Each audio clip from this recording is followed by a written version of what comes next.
Introducción. El alquimista de las palabras. Bienvenido a un rincón del tiempo, donde la ciencia y el espíritu se funden en uno solo. Mucho antes de los libros de autoayuda y de la psicología moderna, existió un hombre que descubrió una verdad tan poderosa que fue capaz de desafiar al destino mismo. No era un chamán ni un místico de tierras lejanas. Era un humilde farmacéutico en la Francia de 1910, un hombre llamado Émile Coué. Él observó lo que nadie más quería ver, que dentro de cada frasco de medicina existía un ingrediente invisible que determinaba quién vivía y quién se marchitaba. Ese ingrediente era la palabra. Hoy, en el manantial cósmico, vamos a sumergirnos en la historia secreta de la calle Jeanne d'Arc. Descubriremos cómo un pequeño error en una boticaria dio paso al descubrimiento más grande de la mente humana, la autosugestión consciente. Prepárate para conocer al hombre que nos enseñó que todos los días, en todos los sentidos, podemos mejorar cada vez más. La historia del farmacéutico comienza ahora. Capítulo 1. El misterio en la farmacia de la calle Jeanne d'Arc. Corre el año 1910. En la pequeña y tranquila ciudad de Troyes, Francia, el tiempo parece haberse detenido entre los muros de piedra y los callejones empedrados. Una lluvia fina, persistente y casi invisible cae suavemente sobre los techos de tejas antiguas que han visto pasar generaciones de familias. Es ese tipo de tarde donde el gris del cielo se funde con el ánimo de la gente y un frío húmedo se cuela por las rendijas de las ventanas. El aire en el exterior está cargado de esa melancolía que solo la lluvia francesa sabe evocar. Huele a tierra mojada, a humo de chimenea que baja de los tejados y al metal de los carruajes que aún transitan por las vías. Pero crucemos el umbral de una modesta pero impecablemente ordenada farmacia ubicada en la emblemática calle Jeanne d'Arc. Al abrir la puerta, el tintineo de una pequeña campana de bronce anuncia nuestra llegada, rompiendo el silencio sepulcral de la estancia. El ambiente aquí es radicalmente distinto. La luz cálida, amarillenta y vibrante de las lámparas de gas danza sobre las paredes, creando sombras alargadas que parecen susurrar secretos antiguos. El aroma es embriagador, una mezcla densa de alcohol alcanforado, lavanda seca, valeriana y el olor dulce de la cera con la que se pule el mobiliario. Los estantes de madera de roble oscuro, que llegan hasta el techo, están atiborrados de frascos de vidrio soplado. Algunos son de color ámbar para proteger las pócimas de la luz, otros son de un azul profundo que brilla como joyas bajo el gas. Detrás del largo mostrador, cuya madera muestra las hendiduras y el brillo de décadas de servicio, se encuentra un hombre que no parece un revolucionario, pero que está a punto de serlo. Su mirada es serena, de un azul profundo que transmite una paz casi sobrenatural. Lleva un bigote perfectamente cuidado, al estilo de la época, y sus manos, expertas en el arte de pesar polvos y mezclar ungüentos, se mueven con la precisión de un relojero suizo. Su nombre es Émile Coué. Para los vecinos, es simplemente el boticario de confianza. Para la historia, será el hombre que descifró el código del subconsciente. Esa tarde de 1910, el destino decidió poner a prueba su intuición. Dos hombres cruzaron esa puerta con apenas una hora de diferencia. Ambos presentaban exactamente el mismo cuadro clínico: una infección respiratoria severa, con una tos que les desgarraba el pecho y una fiebre que les nublaba el juicio. Para Émile, la solución técnica era sencilla. Con la precisión de quien conoce cada molécula de su inventario, preparó para ambos el mismo medicamento. Midió los mismos miligramos, vertió el mismo líquido en frascos idénticos y selló las etiquetas con el mismo cuidado. Químicamente, el contenido de ambos frascos era una copia fiel del otro. No había diferencia en la materia. Pero Émile, movido por un impulso que ni él mismo comprendía del todo en ese momento, decidió alterar la forma de la entrega. El primer paciente era un hombre agotado, con los hombros caídos por el peso de la enfermedad. Emil no se limitó a cobrarle y entregarle la medicina. Se inclinó sobre el mostrador pulido, invadiendo suavemente el espacio del hombre, y lo miró fijamente a los ojos con una intensidad que parecía quemar. Le puso la mano sobre el hombro y con una voz que era una mezcla de seda y acero, le dijo: «Tome esto, amigo mío. Escuche bien lo que le voy a decir. Tengo plena confianza en este compuesto. He dedicado noches enteras a perfeccionarlo y he visto a cientos de personas, incluso en estados más graves que el suyo, recuperarse completamente en cuestión de muy pocos días. Su cuerpo es fuerte, lo siento en su presencia, y va a responder de manera extraordinaria a este tratamiento. Usted no solo va a mejorar, usted va a sanar completamente antes de lo que imagina. Créalo, porque así será». El hombre se fue de la farmacia con la espalda un poco más erguida, aferrando el frasco como si fuera un tesoro sagrado. Una hora después llegó el segundo paciente. Emil, manteniendo su experimento mental en silencio, adoptó una postura neutra. Con movimientos mecánicos y una expresión fría, casi gélida, le entregó el medicamento. No hubo contacto visual prolongado, no hubo palabras de aliento, solo las instrucciones técnicas de la dosis. «Tome una cucharada cada 6 horas», dijo sin más, mientras contaba el cambio de las monedas sobre el mostrador. Los días pasaron y lo que sucedió después dejó una marca indeleble en la mente del boticario. El primer paciente regresó a los pocos días, no para pedir más medicina, sino para agradecer. Su rostro tenía color, su respiración era libre y su energía desbordaba la estancia. Había sanado con una rapidez que desafiaba los manuales de medicina de la época. El segundo paciente, por el contrario, volvió una semana después, arrastrando los pies y con la misma tos seca y dolorosa. A pesar de haber tomado la misma sustancia química, su cuerpo apenas había mostrado mejoría. Esa noche, Emil Coué no pudo dormir. Se quedó solo en la penumbra de su farmacia, rodeado por el olor de las hierbas y el siseo de las lámparas de gas. Se sentó frente a su escritorio y miró sus manos. Se preguntó, si la medicina era la misma, ¿qué fue lo que curó al primero y falló en el segundo? No fue el químico, concluyó con un escalofrío de asombro. Fue la palabra, fue la idea sembrada en la mente, fue la esperanza convertida en decreto. En esa pequeña farmacia de la calle Jeanne d'Arc, entre frascos de vidrio y sombras, la química dejó paso a la psicología. Aquí, en este preciso instante de la historia, comienza la verdadera ciencia de la autosugestión consciente, el descubrimiento de que el lenguaje no solo describe la realidad, sino que tiene el poder absoluto de crearla. Capítulo 2. Biografía del hombre que desafió al destino.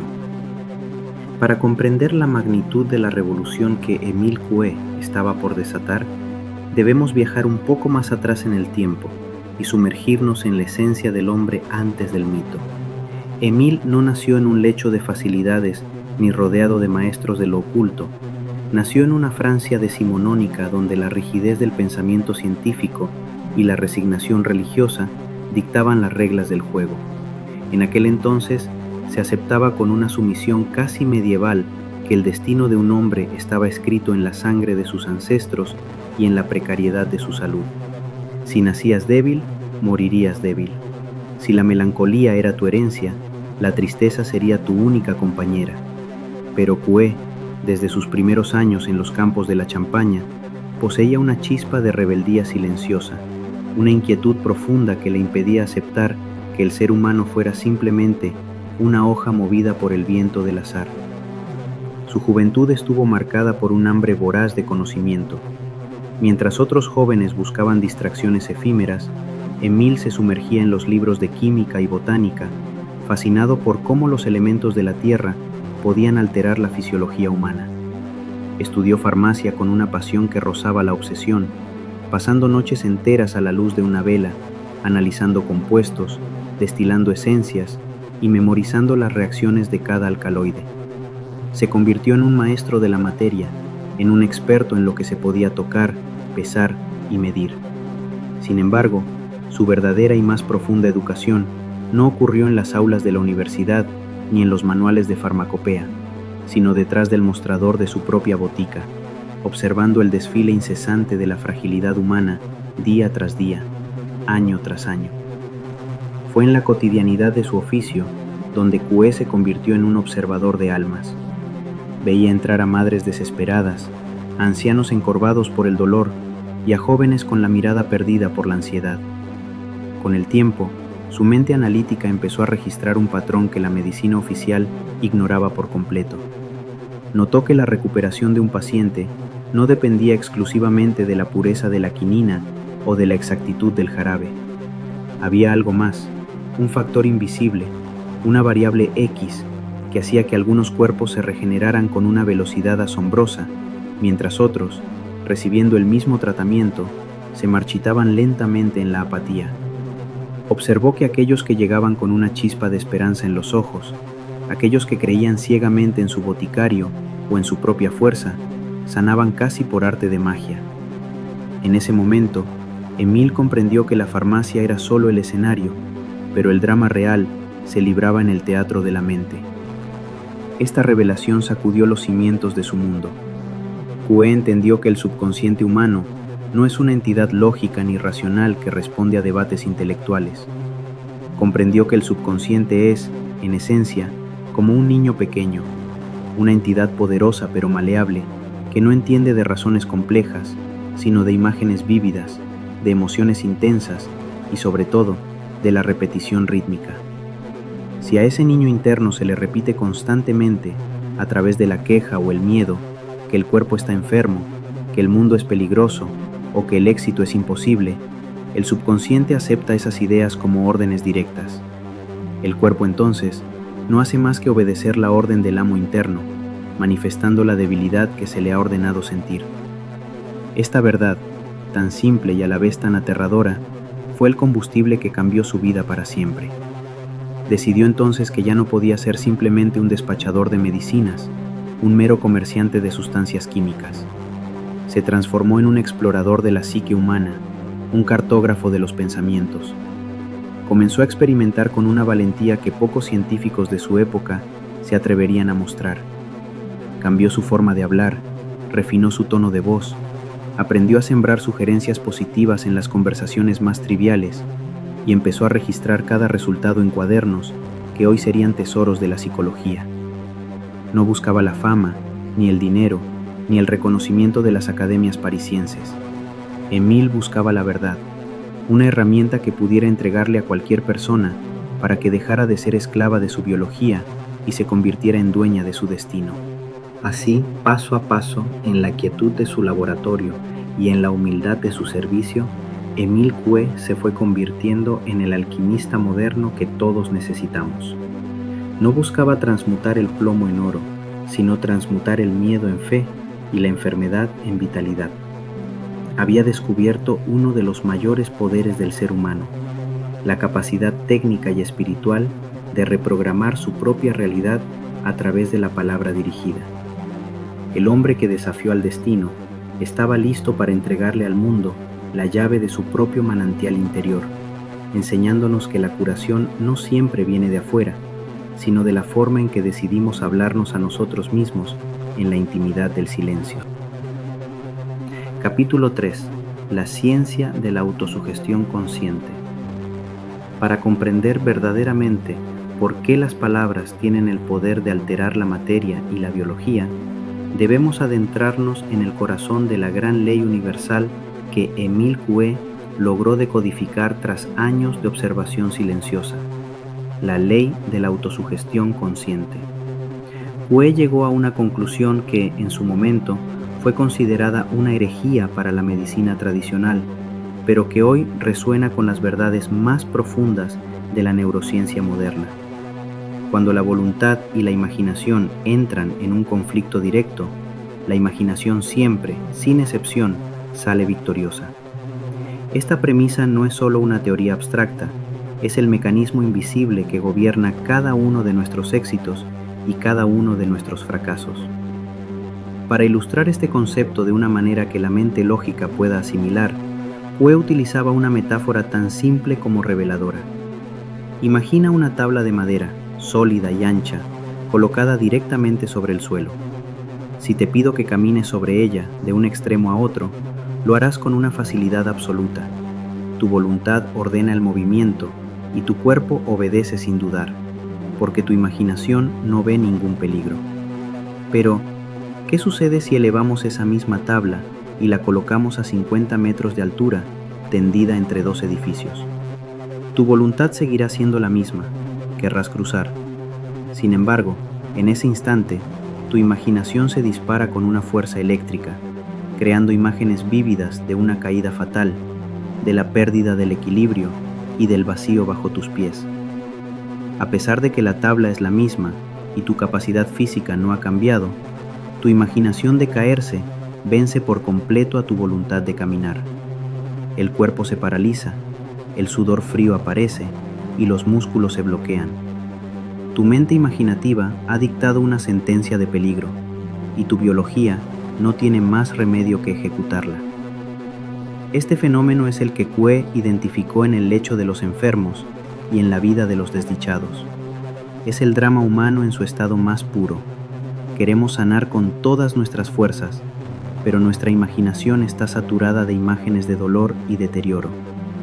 Deseamos prosperar y alcanzar la abundancia, pero pasamos el día repitiendo internamente escenas de carencia, visualizando facturas impagadas y sintiendo el peso del no puedo. En esta batalla interna, el esfuerzo de la voluntad solo sirve para aumentar la tensión, porque cuanto más intentamos forzar un cambio, mientras nuestra imaginación sigue anclada en el problema, más resistencia generamos. Es lo que Kue llamaba la ley del esfuerzo revertido.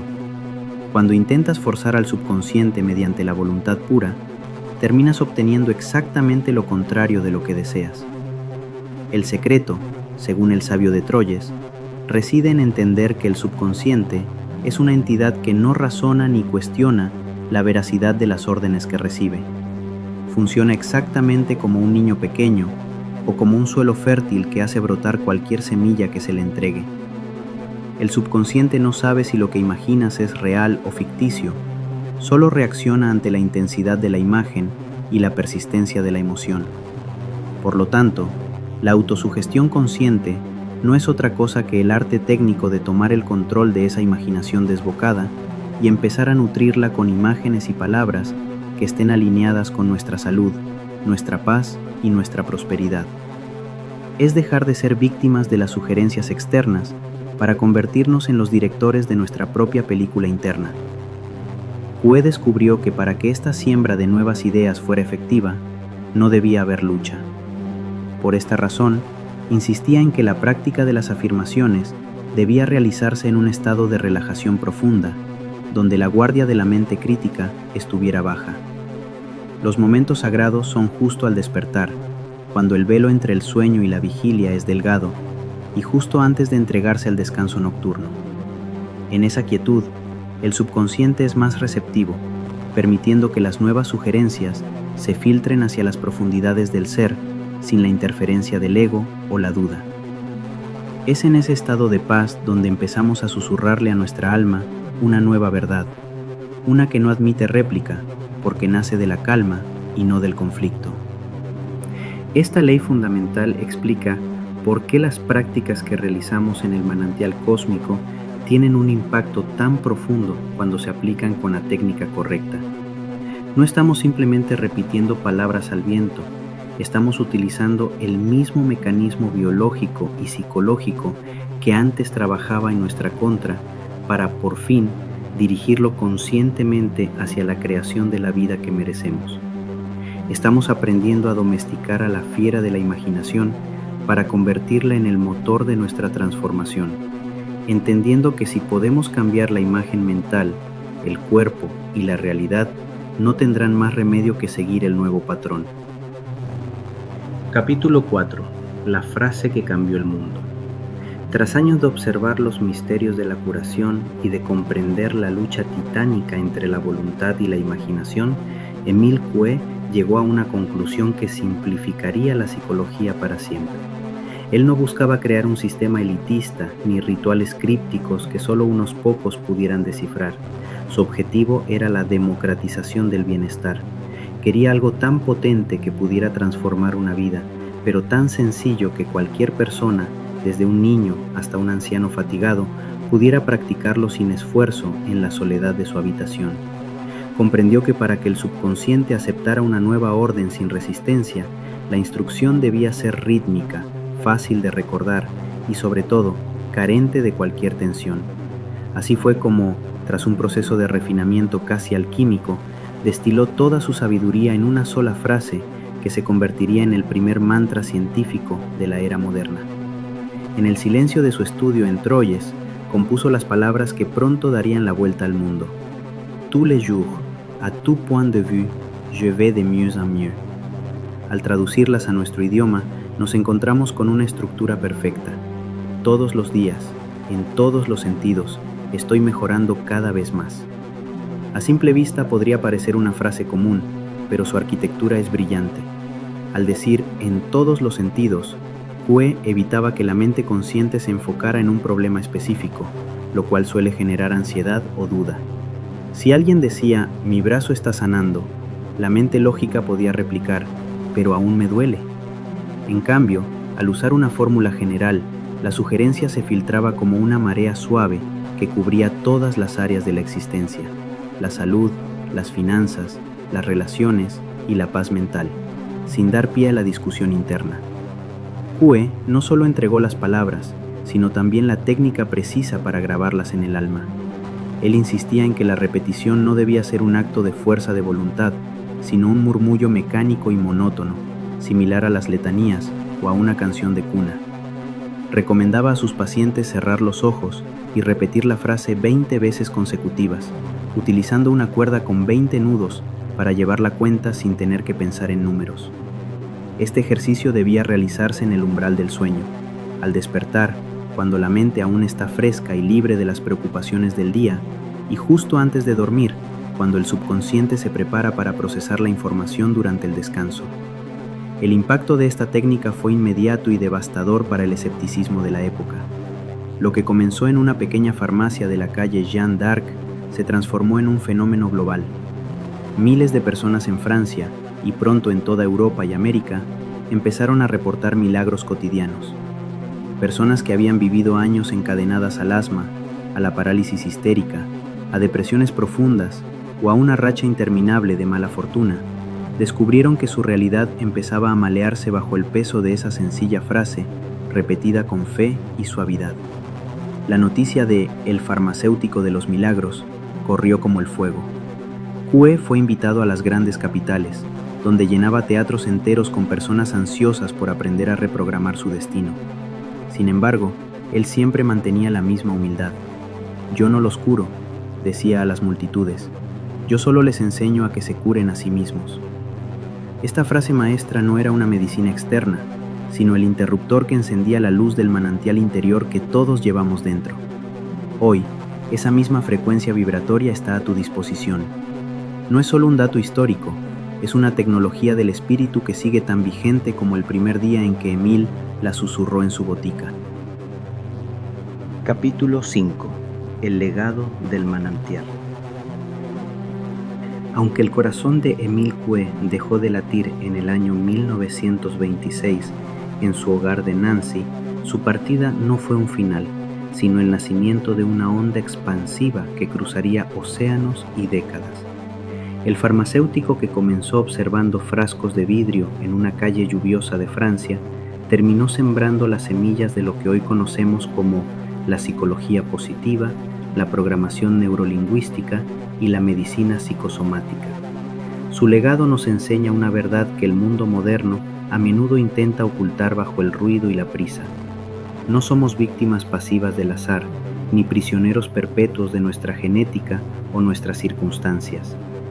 Cada pensamiento que permites que eche raíces en tu mente, cada palabra que pronuncias en el santuario de tu silencio interior, es un decreto sagrado que tu subconsciente se prepara para ejecutar con una lealtad inquebrantable. Tú, que escuchas estas palabras hoy, posees exactamente el mismo poder que Kue descubrió entre las sombras de su botica. Tienes la capacidad técnica, biológica y espiritual de dictar tu propia receta de vida. No necesitas permiso de nadie para cambiar la narrativa de tu existencia. El poder de ser tu propio sanador, tu propio arquitecto financiero y tu propio alquimista interior siempre ha estado ahí, esperando a que reclames tu autoridad. Emil nos recordó que la llave del reino no está en manos de otros, sino en la punta de nuestra lengua y en la claridad de nuestra imaginación. El verdadero manantial, ese del que fluye la salud, la paz y la abundancia infinita, no se encuentra en una botella de medicina, ni en una fórmula mágica externa, ni en la validación de los demás. Ese manantial está ubicado en el centro mismo de tu ser, en ese espacio sagrado donde tu mente consciente se encuentra con el poder creativo del universo. Cada vez que practicas tus afirmaciones en el manantial cósmico, estás rindiendo homenaje a esa sabiduría ancestral que Kue sistematizó para nosotros. Estás limpiando las aguas de tu propio río interior, permitiendo que la prosperidad y el bienestar fluyan sin las presas que el miedo y la duda construyeron hace tiempo. Te invito a que este conocimiento no se quede solo como un dato histórico en tu memoria. Te invito a comenzar hoy mismo, ahora mismo. Elige una verdad sobre ti, una que quizás te ha costado creer pero que deseas manifestar. Susúrrala con la suavidad de quien acaricia un milagro. Repítela con la cadencia rítmica que el farmacéutico de Troyes nos enseñó y observa con paciencia y fe cómo tu realidad física empieza a malearse y a transformarse bajo el peso de tu nueva convicción. La magia no ocurre de golpe, ocurre pensamiento a pensamiento, día tras día. Gracias por acompañarme en este viaje a través del tiempo, por permitirme compartir contigo el origen de esta fuerza que hoy nos une. Si esta historia ha resonado en las fibras de tu alma, te invito a que dejes un rastro de tu luz en los comentarios. Escribe tu afirmación favorita, esa que te hace sentir poderoso y en paz. Al hacerlo, no solo dejas un mensaje, estás plantando una semilla en este jardín digital que compartimos. Recuerda siempre la promesa que ha sanado a millones y que hoy te pertenece a ti. Todos los días, en todos los sentidos, estoy mejorando cada vez más. No es solo una frase, es tu nueva realidad. Te mando un abrazo inmenso, lleno de luz y de la certeza de que tu manantial nunca dejará de fluir. Nos vemos en nuestro próximo encuentro de luz, aquí, donde la conciencia se expande.